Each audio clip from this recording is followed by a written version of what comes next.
Welcome to Behind the Paranormal with Paul and Ben Eno.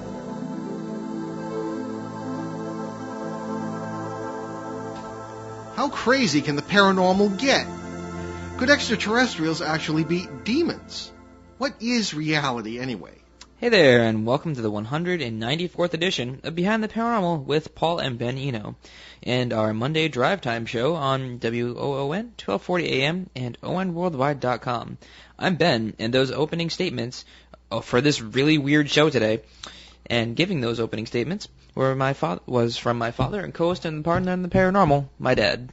Right, that's me. Tonight we're diving once again into one of our most popular themes, the extreme paranormal. But the ultra-weird will have to wait for just a moment because it's, of course, contest time. Right. All right, so last week's question was, of the 10 people who watched the unwrapping of the mummy of King Tut in 1923, how many people died because of the supposed curse that was on the tomb? Well, that was kind of a trick question. The popular myth is that most of those present at the opening of the tomb, never mind the unwrapping of the body, met untimely deaths. The fact is that nobody present at the unwrapping of the mummy suffered an untimely death, save perhaps King Tut himself, who was just a kid. As a matter of fact, not one of them died until at least 10 years later, when they started to keel over from old age and all that sort of thing. Of the 26 people present at the opening of the burial chamber, only 6 died within the next 10 years. The truth is that the newspapers at the time had a field day with the curse idea. I mean, I think the press is bad today. You should have seen them then. Whenever anyone related to Lord Carnarvon, the tomb's discoverer, or the tomb's opening died, the death was taken as proof of the alleged curse. So not only did nobody die, but nobody got the correct answer to the question. So let's try this. In what year was the Toad Man reported in Lancashire, New England? Not Lancashire, England. New England. Right. Yeah. So if you can deal with that, call us locally at 401-766-1240, or from anywhere in the U.S. at 800-449-1240. If I don't announce a winner during the show and you still think you have a shot, drop a line to me at BenditBehindTheParanormal.com. That was our producer tripping over something. Anyway, okay. And the winner gets a copy of... oh, yes, then they get a copy of Turning Home, God, Ghosts, and Human Destiny by my dad. Okay. Yeah. Now, before we do anything else, we want to acknowledge the passing, or as we say more appropriately in multiverse thought, the translation of the groundbreaking scholar and author Zecharia Sitchin on October 9th at the age of 90. He is a great thinker and a prolific author of books on alternative views of human origins, something we've dealt with on several shows and attracted a lot of attention with. So many blessings, many thanks, and Godspeed to Zecharia Sitchin. I'm sorry to say we never had him on the show. I guess just didn't work out, but we regret that, and again, best to him. Let's start by talking about those absolutely charming skinwalkers. They are supposed to be evil human shapeshifters who can use negative magic to control others. They're present in the folklore of the Native Americans, especially in the American Southwest, and of all people, the Norse, the Vikings. I suppose you could also call them humanoids. And we do hope to have our special reporter, Albert Rosales, calling in tonight, a little bit later, to talk about humanoids and some of his latest cases that he has assembled in his amazing humanoid database. Anyway, in the Southwest, the Navajo, Hopi, and Ute tribes have their own varying stories about skinwalkers. Many families on the reservations have their own skinwalker stories. Now, Ben, you spent a week on the Navajo reservation in Arizona earlier this year. What did you find out about skinwalkers? Well, this one, I think it was the 3rd, 4th day in, the Navajo people were invited to have their children come over so the children could hang out with us and all that. And me and one of the kids that was there, we were just standing outside talking, and he was telling me about skinwalkers. And I remember one of the chaperones saying to us, "Don't listen to the kids talk about skinwalkers because they creeped out the kids last year and blah, blah, blah." And I was just like, well, I don't know, I'm not stupid, so you know what, I might as well just... No, you're very good with that sort of So I was just like, you know what, I'll talk to him and just make conversation. So he was telling me about skinwalkers and stuff, and he was going on about all the stuff he's seen and all that and how they follow him around. And I could have sworn, as we were talking about this, that there were like humanoid figures running around in the background, like running around in the darkness and all that. And he was like, "Oh yeah, do you see that one over there?" And I was just like, "Oh yeah, I do."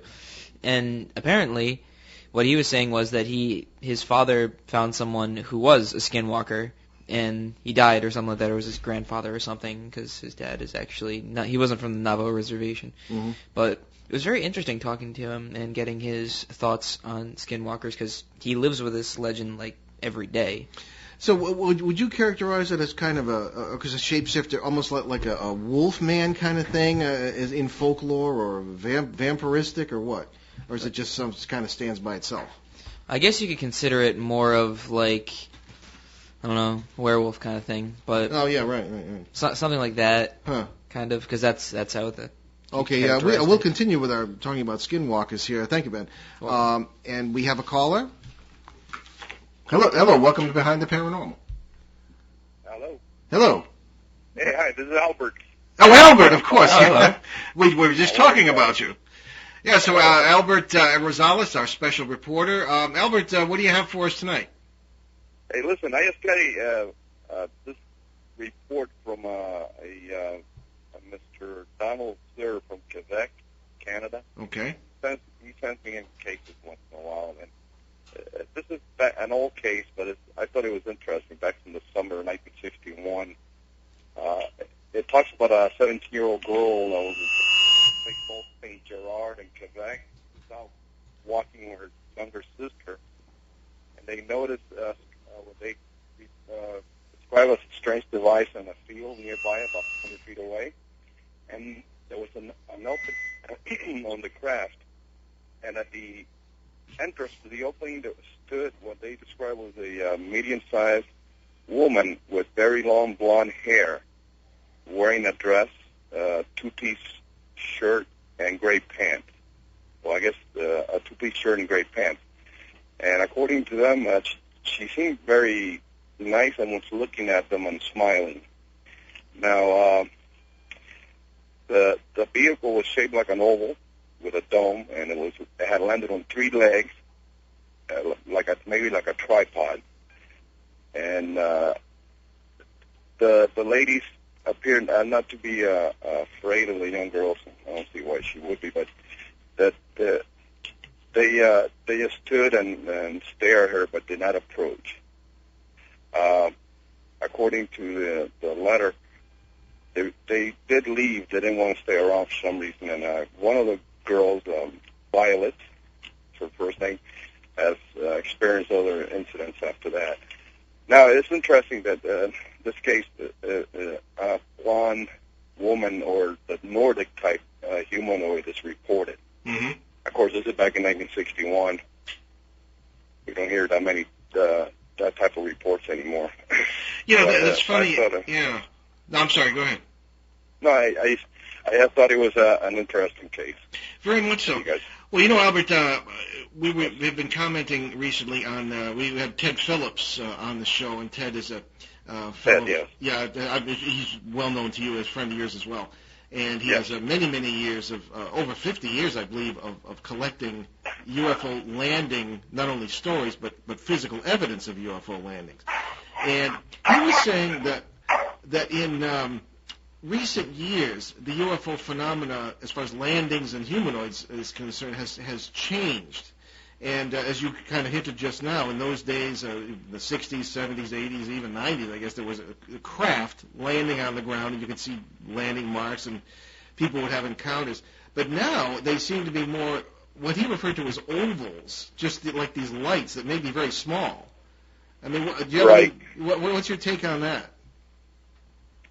I don't know. It's also the triangular-shaped craft is seem to have taken over a lot. Yeah, that's right.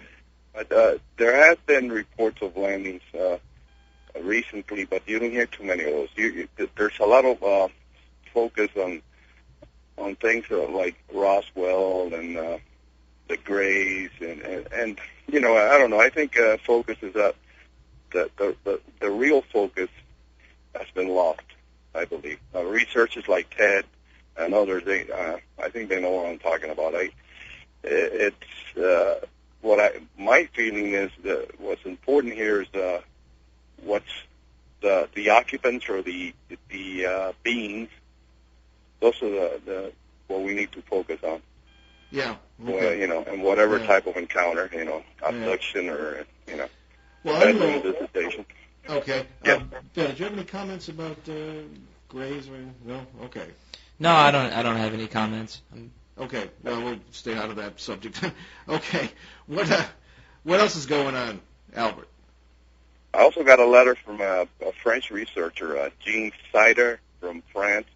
He sent me in a couple of cases here, interesting cases because these apparently took place in the 1940s.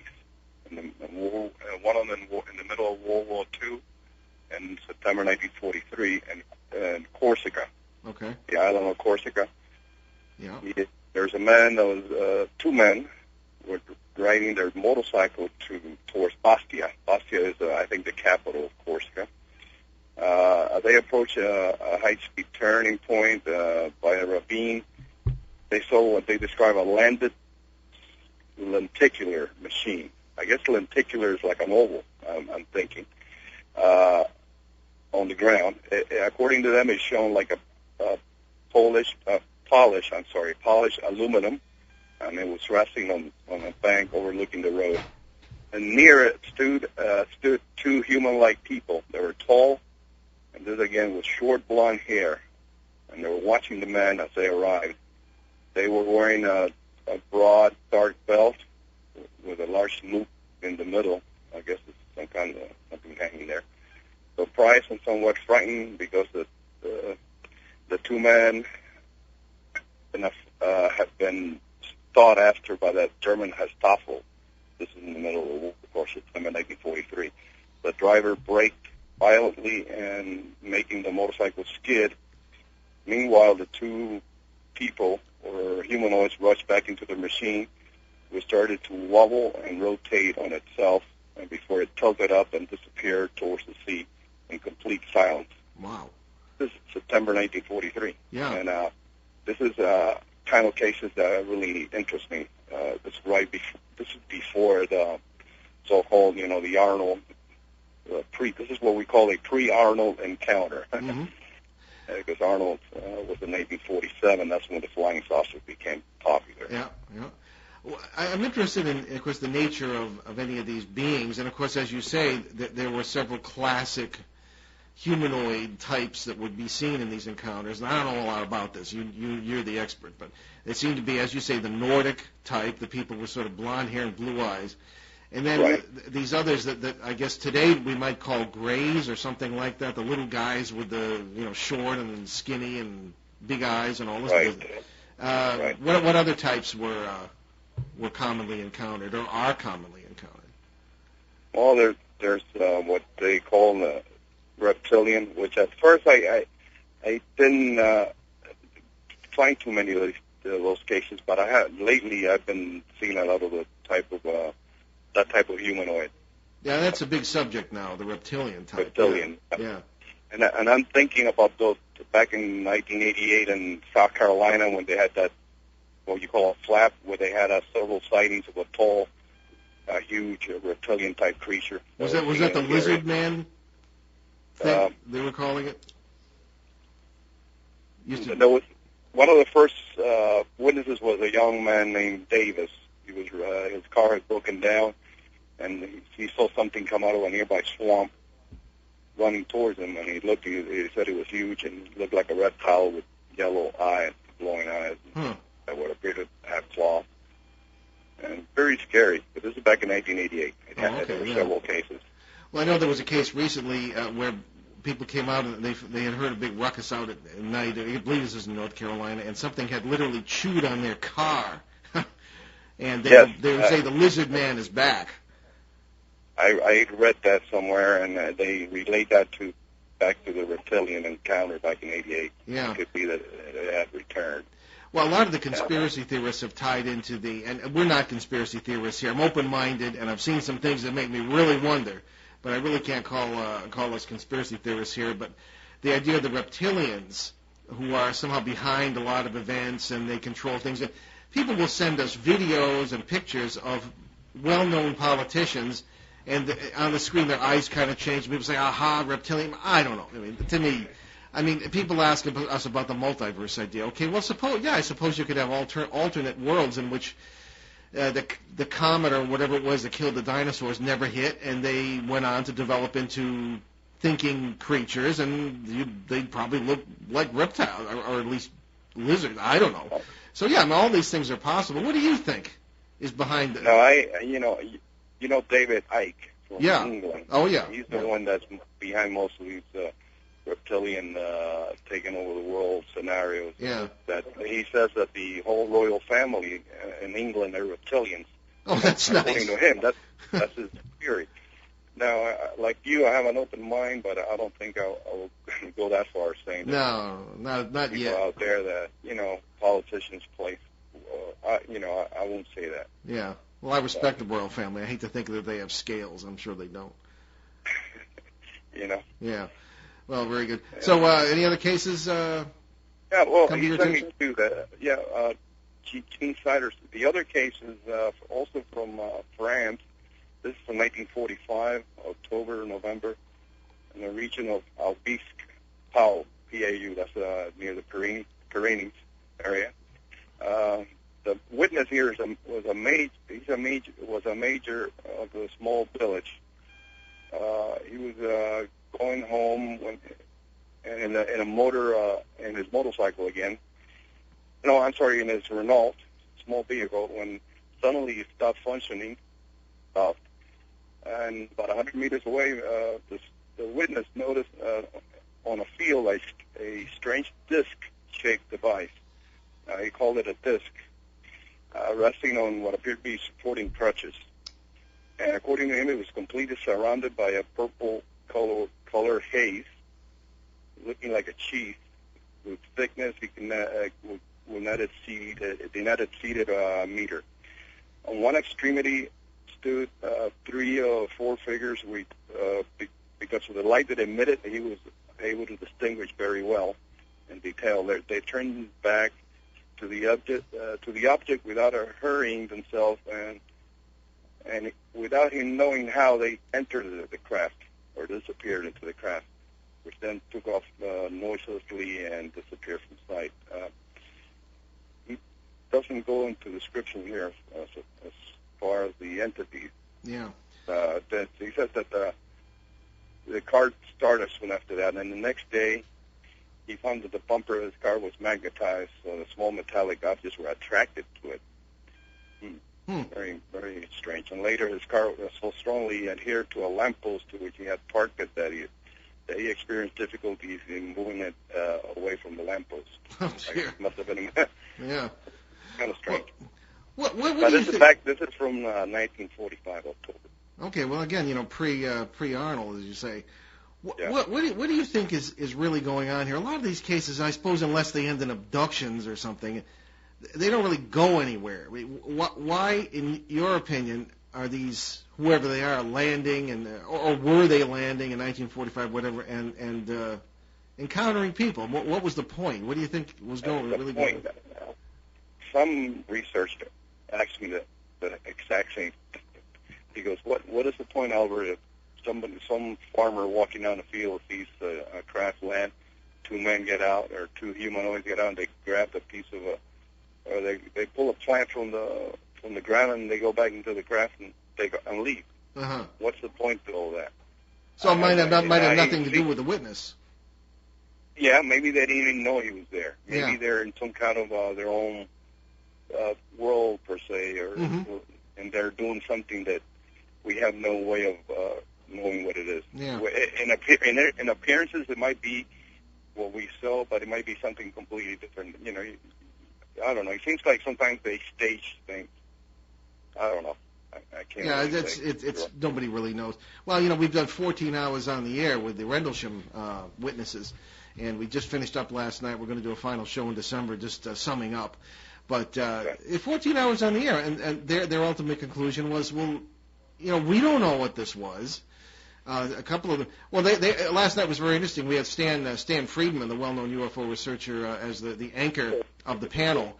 And I don't know if you heard the show, Albert, but we had they were almost arguing with him about the UFO witnesses were arguing with Stan Friedman about whether these were really aliens or not. Because Stan is of the opinion that these were alien beings and craft, and the people who actually saw it just weren't sure. So it was quite interesting. I haven't heard the show. I have it here, and I'm looking at your website. I'm going to hear it later on tonight because lately I haven't been able to do too much. But it's 2 hours long. Friedman, he's he's definitely to the nuts and bolts theory of UFO. Very much. Nuts and bolts. He's he's never deviated from that, and I respect him for it. I started off the same way, but I think I changed my mind a lot the last 20 years or so. No, you're an open-minded guy. Okay, Albert. Well, thank you very much for calling in. We started talking about skinwalkers. Do you have any? You know anything about skinwalkers? Because you can contribute to our discussion on that. Personally, I haven't had any reports sent to me. Yeah, well, now that you mention it, I had a lady from the Midwest. I think it was Indianapolis, Indiana. Okay. She sent me an email, and I gave her my phone. She called me a couple times, but I eventually lost track of her. But she said that her and this is in Indianapolis, it's a very big city, and she gave me the street and and everything where it took place. This is back maybe 2005. Her and her sister were out, and it was an evening night, and they were going to buy some ice cream, and there was an alley. They turned on the alley, and they were walking back to their vehicle, and they saw something that looked, well, to them it looked like a wolf, but bipedal, like maybe 6 or 7, almost 7 feet tall, very wide, very fierce looking, according to them, glowing eyes, yellow eyes, claw. And the funny thing that they noticed, like they were able to see it very clearly, was the feet or something was somehow facing the wrong way. The feet, it was like the feet were backwards, and that they found very frightening and very bizarre. They immediately left the area, the stores where there was this light. They went back to the place with several other people, and there was nothing there, or it had vanished, whatever it was. But that's the only one that I could think it could be some kind of skinwalker type creature. Okay, excellent. Have been reported to me directly. Yeah. Excellent. Well, thank you, my friend. It's always great to talk to you, and we're coming up on a commercial break, and we'll be talking to you real soon. Albert Rosales, our special reporter. Thank you. I'll be calling again. Take care now. Anytime. Very good. Bye now. And we'll be taking a commercial break here at Behind the Paranormal on WOON 1240 AM, New England's beautiful Blackstone Valley. Stay with us. Everything you know is wrong. Hi, I'm Ben Eno. And I'm Paul Eno. Check out our show, Behind the Paranormal with Paul and Ben Eno, here on ON 1240 AM on Mondays on our new drive time slot at 6 p.m. The paranormal is not what you think it is. You're going to examine the whole thing from a whole new perspective on our show, and we expect that you're going to be very surprised. Do not check your brain at the door. You're going to need it. Be there.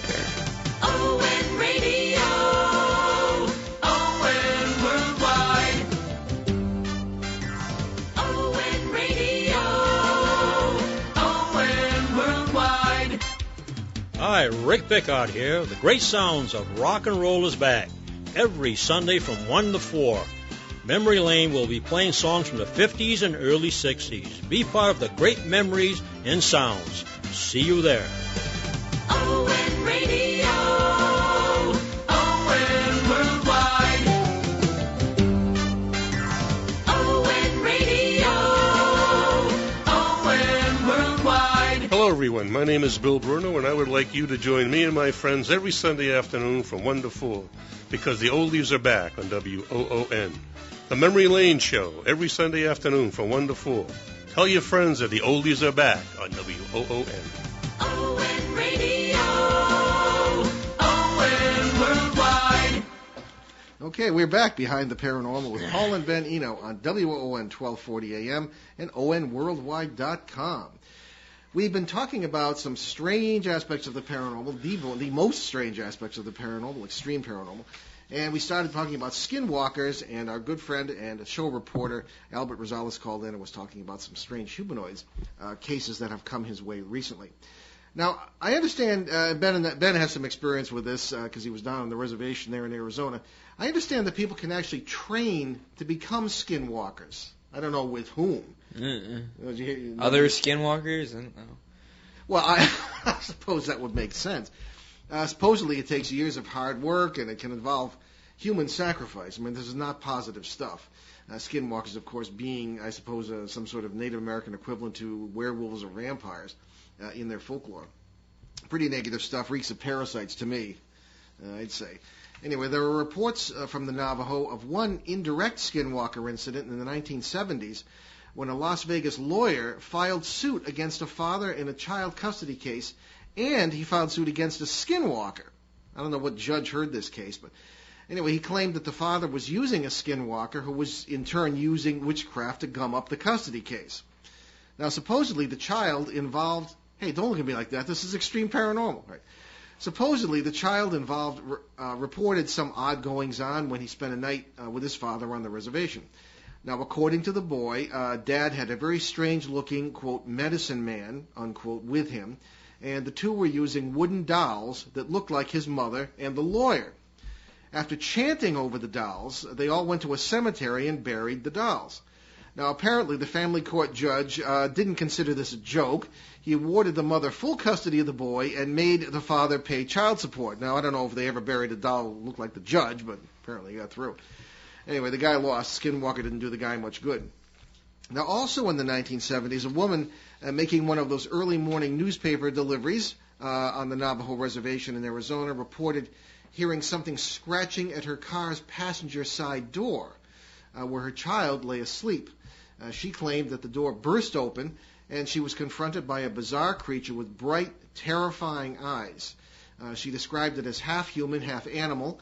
She managed to push the thing away from the door with her foot, but claimed that it chased the car until she got to a convenience store and screamed out the window for help. Okay, so people might ask, well, are these people imagining these things? Is this real? Well, again, in the multiverse, anything we can conceive of, according to some approaches from the science of physics, anything that we can conceive of has to be real somewhere, somewhen, in one of these parallel worlds. Mm-hmm. Otherwise, we wouldn't have been able to imagine it. Yeah. Now, did you ever hear when you were talking about skinwalkers down on the reservation, did you ever hear it described as half human, half animal? Or what do they look like? No, it wasn't really specific about that. Yeah, maybe they're different from one case to another, or whatever this is. I guess, I don't know. And you find out in folklore that people are actually, they're seeing something. And that even in folklore, you get these silly stories that come down, with a lot of baggage, but they're based on something that actually happened. It's something that's real. Like the Bunny Man. What about the Bunny Man? I don't know, just some guy who was supposedly a crazed killer who ran around in a bunny suit. Actually, you're right. That's right. I read about that. That's true. I don't think there's anything paranormal about it. That's very good. Yeah, you're welcome. We need a little more work with the teeth. But in any case...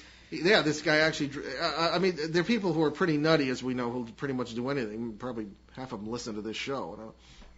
All right. So, again, the multiverse explanation. There's got to be something out there. Remember, Halloween night we were doing our show. We were talking about the Great Pumpkin. Yeah. Charles Schultz never would have been able to imagine something like that, even though it was in a comic strip, if at some point in some part of some parallel world somewhere there weren't some kind of reality like that. All right. Well, there we are. Moving on. All things overlap. News reports from Ghana in West Africa tell of a mystery tree that grew back overnight after workers building a parking lot cut it down. The contractor told reporters that the project has been suspended and that he and the workers are all afraid to go near the tree. You know what's really interesting? I don't know what it is with Africa, but there's I think it's another portion of West Africa where there was a man-eating tree. Yeah, we were talking about that yesterday. What's the story with that? Well, supposedly, there is this weird tree that had black bark, and there was like this weird, I think it was purple and black like fruit on it. And if someone like ate it, or like an animal ate it, they'd get nauseous, or first like the symptoms were like nausea, then delirium, and then eventually they'd die. And if they died under the tree, they'd soak into the ground and then feed the tree.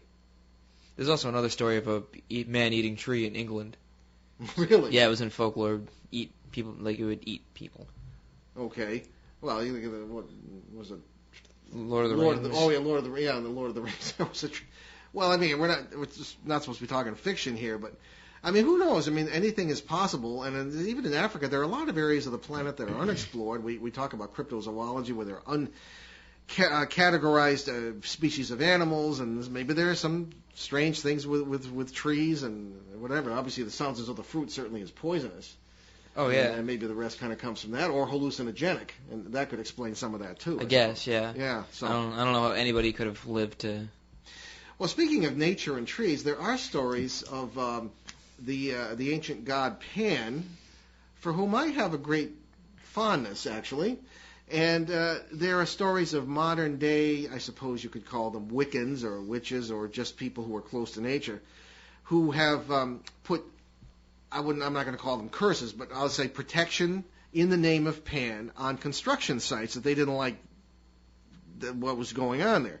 There was one case in England where a group of people just said a simple prayer to Pan to protect these woods from a construction project. They lived in the area and they happened to like the way it was. And the contractor and the foreman at the site all reported that they would get to the site in the morning for weeks on end, and this or that piece of equipment would not work. Motors and engines wouldn't start on some of the trucks and the graders and the other backhoes and other equipment. And then the foreman and the crew would report hearing flute music coming from the woods and say, "Oh, those darn college kids, must have messed with the equipment." Well, obviously the flute or the panpipes are associated with Pan, and I just think it's a riot. I think it's wonderful. It has all the earmarks of something very interestingly paranormal, maybe messing with the construction equipment to keep life and the land the way it kind of was. So, man, that's the story anyway. And I've heard that from a number of different people, and I actually spoke with a contractor because I write about, one of the things I write about, oddly enough, is some construction issues, residential construction issues for a long time, and I've actually spoken with at least one contractor who believed that this was kind of happening with them, that they were so spooked they just pulled away from the project, and the owner and the person who was engaged in the project pulled away from it because even he was scared because of some of the things that were going on. So again, who knows, but certainly had an interesting result. Now, one thing I learned, speaking of extreme paranormal stuff that's hard to believe, one thing I learned in 30 years of journalism was don't be too sure what not to believe. Doesn't mean you got to believe anything or accept any kind of crazy story. But several listeners have sent in reports lately of an alleged secret project at Fort Leonard Wood, Missouri. Now, again, as I say, I am not a conspiracy theorist. I don't think Ben is. We've seen some pretty crazy stuff and a lot of strange things have happened to us, but I don't know. This story you're about to hear goes a little bit farther than most, and I'm not saying I believe it. Anyway, Fort Leonard Wood, Missouri, and certainly deserves the label extreme. This story somehow mixes DNA recovered from a crashed UFO with our good old North American Sasquatch, Bigfoot. And the end result is supposed to be some kind of super Sasquatch soldier. Now, just when you think you've heard everything. Now, again, I'm not saying I believe this, but I'm not quite laughing because there is little doubt that Soviet dictator Joseph Stalin had a desire to do much the same thing as early as the mid-1920s. He actually spoke with scientists about crossbreeding apes and humans to make soldiers and workers who were strong, didn't complain, and didn't care much about what they ate. He even wondered if they could use the Alma, a Central Asian version of the Sasquatch, if it existed, and if they could find any, to do some crossbreeding with humans, because supposedly the Bigfoot or the Alma or the Sasquatch, whatever, is supposed to be closer to people DNA-wise than the regular ape, although I don't know how anybody even knows that. So, what do you think of that, Ben? Would you like to run into a super Sasquatch soldier?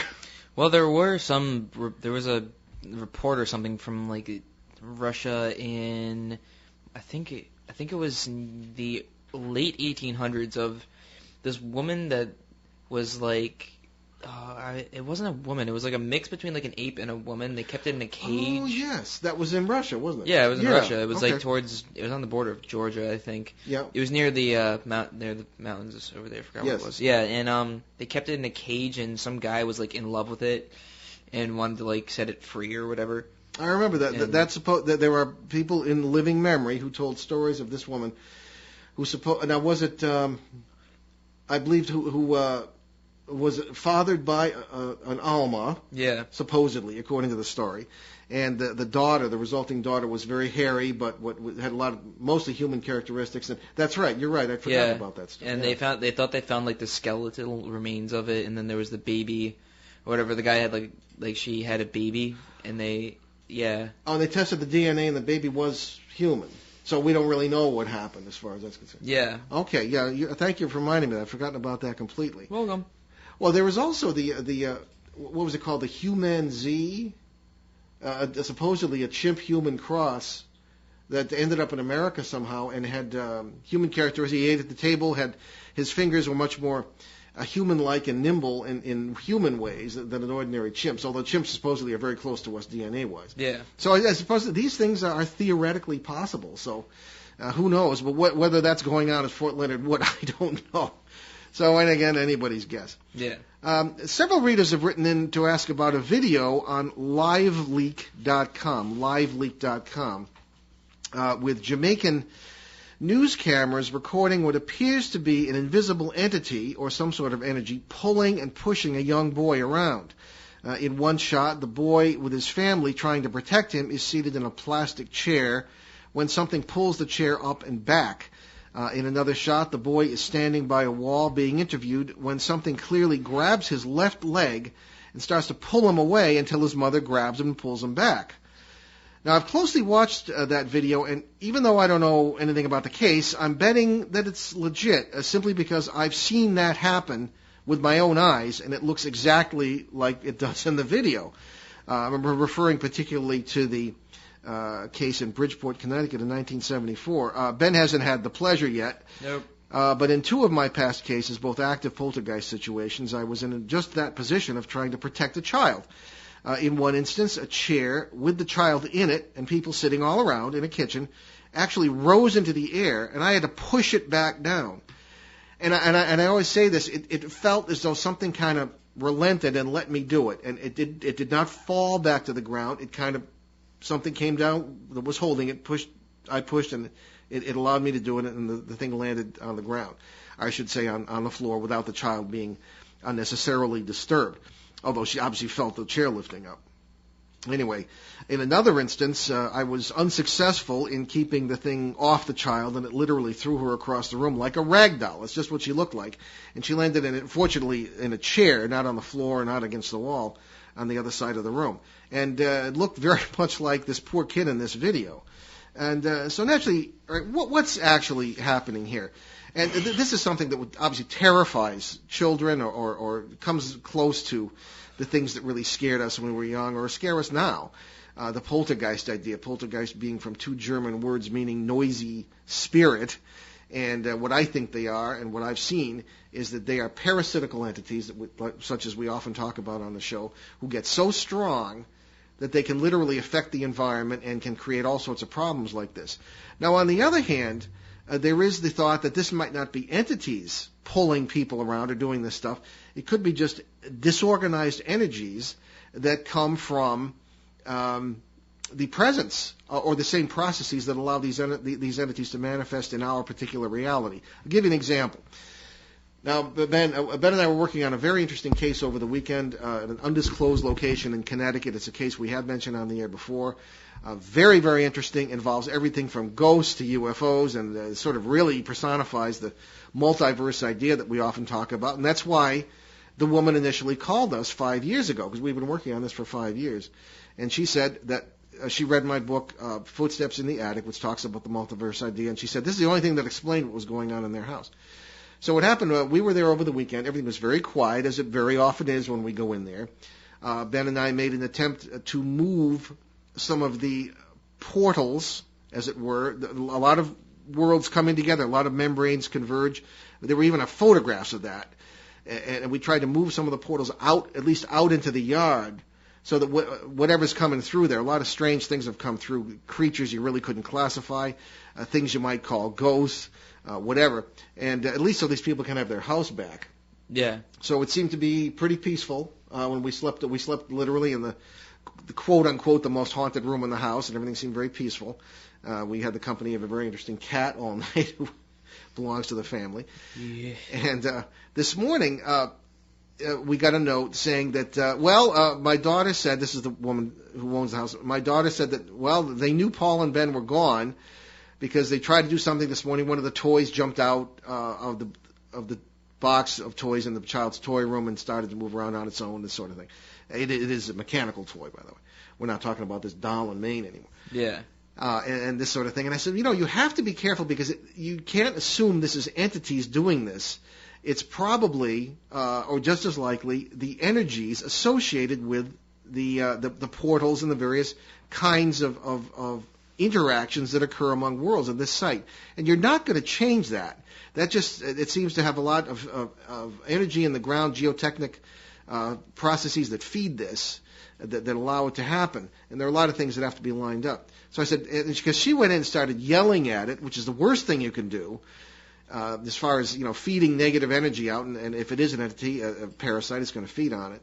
But anyway, I haven't heard any more all day about this, but supposedly there was that little bit of an outbreak. But I think it's like when you walk down a hallway, and you walk very quickly, and you stir up the air, and you knock a few papers off a desk. You're not deliberately knocking the papers off, but the energy you create by simply moving through there, or opening a door, or something, whatever, will blow the paper off the desk or off the table, and you didn't do it deliberately, but it happened. So that could be the case here with this toy, or with one of these children being affected. Although I really did, when I was there, feel that it was an entity doing this. All right. Or at least an entity was very close when that was happening. So, again, even having seen it, I can't really explain the whole thing.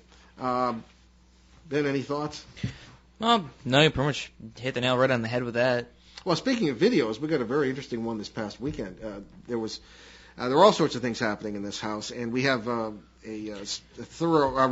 true infrared camera we were using for the first time in a case. And the little boy in the house claims that he has a little friend named Ashwar. Interesting name. Yeah. And that she is often in this tree.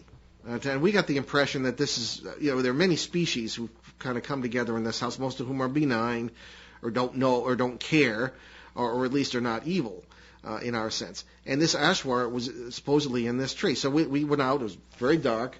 And we got some shots, and sure enough, right in the beginning of this video, you can see what looks to me like a humanoid. Albert, if you're still listening, this might be a case for you. A humanoid arm kind of coming down, and maybe a hand opening, and then something jumping or falling out of the tree. So whether we got a clumsy alien here or what, I don't know. But it's interesting that, as he said, that's where Ashwar was, and that's where it was. So that video I want to have a few more people look at it, and I'll probably put it on our Facebook page at least, and I want to show it to the fellow who's helping us develop our television show and see what he thinks of it. And it was very, very interesting. Very unusual. Yes. Yeah. So, although I don't know if we should have showed it to the people who own the house because they were a little bit antsy. I thought everything's going on in the house. Now it's outside. I'm not going outside. So that's what that's what the daughter said. Yeah. Anyway. Well, it's all over the place. Yeah, well, indeed. Yeah, the whole area is affected. We believe, and not to say too much about it, because we're still working on this, and there are certain parties I don't want to know what we're doing up there. Suffice it to say, we believe there's a triangle. And, I don't know what I think about the Bermuda Triangle and all that, but these things do seem to form triangles, these energies that allow the paranormal to manifest, maybe in these areas more than in some others. Triangle's just an ancient symbol. It just means power of some sort. Maybe. Are you okay? Yeah. It's an ancient symbol. Maybe that's why it's an ancient symbol. People experienced these powers in the forms of geographical triangles, and in certain areas they noticed that. That could very well be it. So one of the points of one of these triangles is we think, the basement of this house in a corner. And it was very interesting for you ghost hunter types, if you use your little electromagnetic field meters, that one of the few uses of the thing, in practical sense, in my opinion, is that if you have a digital one and it goes into the negative range in the low band, I think that's very, very unusual and almost impossible to do unless it's done artificially. But if it goes into the negative range and there's nothing artificial creating it, you've got an electrical field with a polarity reversed. And in my experience and in our experience, that means that energy is flowing back and forth from one world to another, because it's an open system. Well, if you watch Ghost Hunters or anything like that, it's more like, I don't know, it's like this finds ghosts or whatever. No, you went to that conference down in Tampa, right? Yeah, I did. Yeah, I was a speaker at the a conference in what did they say it did? Well, they didn't say, but I sat through, and I was one of the speakers, and I get up there, and the conference was ghost hunting for beginners, and there were a lot of people there, and Murray Silver was there too. He was a popular guest on our show, and Murray and I, were the dissenting voices that you shouldn't even be out doing this, but I sat through an entire seminar with a relatively well-known expert who was talking about the EMF meters and everything, and not once said what EMF meant. And really did. I mean, I don't understand. Maybe it's because I've spent so long as a journalist, but you always explain what acronyms mean, and you start at the beginning and you go from there. You don't assume that people know things. But I don't know I've never heard an explanation of how they really use the thing. And a lot of them have non-digital EMF meters that actually have needles on them, and those don't go into the negative range, at least not one that I've ever seen. And that, to me, is the only use of the darn thing. Essentially, they're engineers' tools, and people use them, and electricians use them to find out where there's leakage in an electrical system. Because if electrical current is leaking out of a non-insulated area or some area that's not, it can create a health hazard, but also it will register on this meter, and it will show that you've got a problem there, and you need to fix it. So that's the practical use of that thing. But as far as them being ghost meters or all this silly stuff that they advertise them as, I mean, it's worth a chuckle or two. Yeah. But the only real use we found is if they go into the negative range, stuff starts getting fluky. And if it goes into the negative range 200 or 300 milligauss, then that's really interesting, and you really need to keep your eyes open. So to me, that's the only use. But I've never heard anybody else ever mention it that way. Have you? What? The negative range of these EMF? Oh, no, I've never heard anybody say that besides you. Yeah. All right. Well, so that's about as far as we can go with that. But again, we take all this technology and gadgetry with a grain of salt, sometimes a pillar of salt. We don't even use that much technology besides the camera and that. We don't. I mean, I started out in 1970, and we didn't even have the technology. It was all seat of the pants. We had ordinary old-time cassette tape recorders, which weren't much use. And I often point out in the Village of Voices case that was my first one, we actually heard voices and things going on, but it wouldn't record on the tape. Now everybody gets everything on tape, but they don't hear with the naked ear necessarily. Yeah. So we had EVPs in reverse, electronic voice phenomenon in reverse, odd as that was. But again, I've always tried to be seat of the pants. I've trained you to do that, and you have your own methods and have gone in your own direction where your talents have taken you, which is more, I suppose, shamanistic, and have had amazing results, I think. And there we are. So we don't use a lot of technology. So I guess maybe we got time for an email or two. What do you think, Ben? We have a giant stack of them, so yeah. Yeah, we do. It's like the in and out boxes for... And mostly in, yeah. Yeah. Well, anyway, unless we forgo all guests and just do emails, we might catch up. This is from... Well, that would take years. It would. This is from our good friend Roma Petrov, who was one of our new reporters. She's Idaho-based, and had just written in that she was going to try and call in tonight. I guess she didn't have a chance, but she did leave a bit of a note for us. Question. All right. I was talking with a friend about your work, parasites in particular, and he was wondering if you have ever found any evidence of parasitical type entities being attached to positive energies / people. I thought it was a good question, and cannot remember you having talked about it in any past shows. Okay, well, I think it is. You want to respond to that? I mean, to me, that's like a robin leaving your backyard and going swimming in the ocean. I mean, if a parasite's going to attach itself to something positive. Trying to think. I don't ever recall. I don't. Well, they've been nice people, but they're not really positive. I mean, they're polite. And I think I know what you're getting at. What we have seen is parasites. Even at this house in Connecticut, when we first started, maybe wanting to get in, or here, maybe the energies are just right for them to get in, but the people are so positive they just can't get near them. I found that the case right here in Woonsocket at that time. Yeah. In one of when was it? Late 90s, I think. You weren't involved yet, but we had several people involved, and the house was had the Manson family moved in, they would have had big problems. Yeah. Right? But never mind the neighbors. But these people were so positive. I mean, they'd come down in the morning and the rocking chair would be rocking back and forth. Okay, and they said, "Well, we got something going on here," but they themselves were so positive that nothing clicked, nothing negative happened. That I didn't sense any parasites there in the first place. Yeah. It seemed to be an old lady sharing the same space in whatever world she was living in, and she'd hear them the way they would hear her, and she probably thought they were ghosts, and they think, that's how it works. So, but as far as I have never seen a truly positive person having a parasite problem. Neither have I. Now that I think about it, no, probably It not. could be in the background because of the site. Yeah. But it doesn't. The last duck, so to speak, to be lined up doesn't line up, and that would be the person who is just negative enough to allow some kind of feeding to take place, or to be the host of the parasite. Yeah. And if that doesn't happen, then you're not. I've never seen anything really create a problem. Okay. Here, this is kind of long. I don't know if I can read that one. Here's a short one. Okay. You should organize them by long or short. Yeah, I suppose I should. Anyway, well, here's one. Actually, I think we might have touched on. Okay, we might have touched on this one very briefly on CBS last night. But this is from Randy in San Angelo, Texas. We didn't finish talking. Okay, so if one becomes a spirit and hangs around a house, is a year to a ghost the same as us, or only a few seconds? Does time have any meaning? Why do some spirits stay around and some go? All right, well, here we go again with the assumptions. And I'm sure this is well-intentioned. But what makes you think, Randy, that these are spirits? That time is relative. Time is relative, especially when we're running out of time on the show here. So, but in any case, we'll give it as much time as we did last night. I don't believe these are spirits, because I don't believe a spirit can be in a whole being. If you have no body, you are not a complete human being. I believe these are people existing in parallel worlds, parallel realities, as talked about in quantum mechanics and quantum physics, and that you're interacting in that way. So I would say, as far as time is concerned, time is relative. Einstein proved that. It's a function of our consciousness.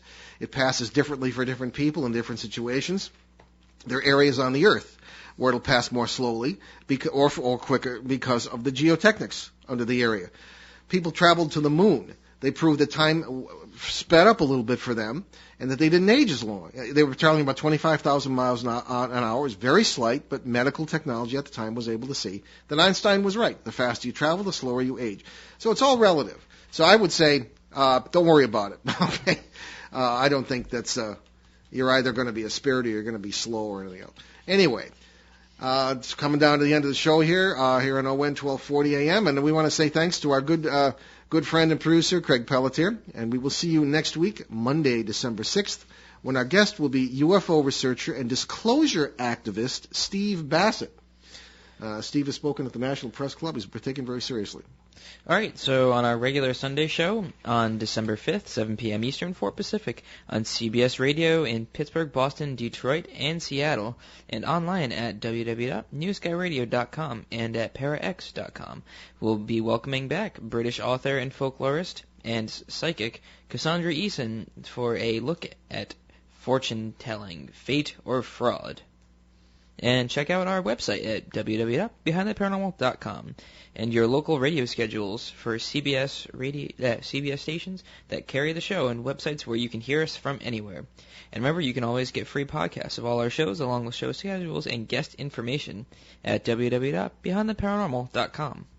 And I ask you to check those sites too, because we just put up the podcast of the final of our Rendlesham shows, Rendlesham UFO incidents and at the NATO air bases in England in 1980. Very, very shocking, very dramatic, witnessed by high-ranking officers, and we had them all on the show. 14 hours we did on that show. We just finished it up yesterday, and they're having a reunion back there next month, 30th anniversary of the incidents, and we do hope to have, while we can't go there and do it, I wish we could. Yeah. We're going to be having some pre-recording done with our friend Peter Robbins, who's going to help put us. We're going to put together some kind of show for next month to finish it all up. But it's been very dramatic. And again, BehindTheParanormal.com, free podcasts of that. Those are 2-hour shows. Okay, and tonight we leave you with a nice positive quote from American artist Florence Scovel Shinn. Nothing is too good to be true. Nothing is too good to last. Nothing is too wonderful to happen. See you next time. Return to this radio frequency 167 hours from now for another edition of Behind the Paranormal with Paul and Ben Eno.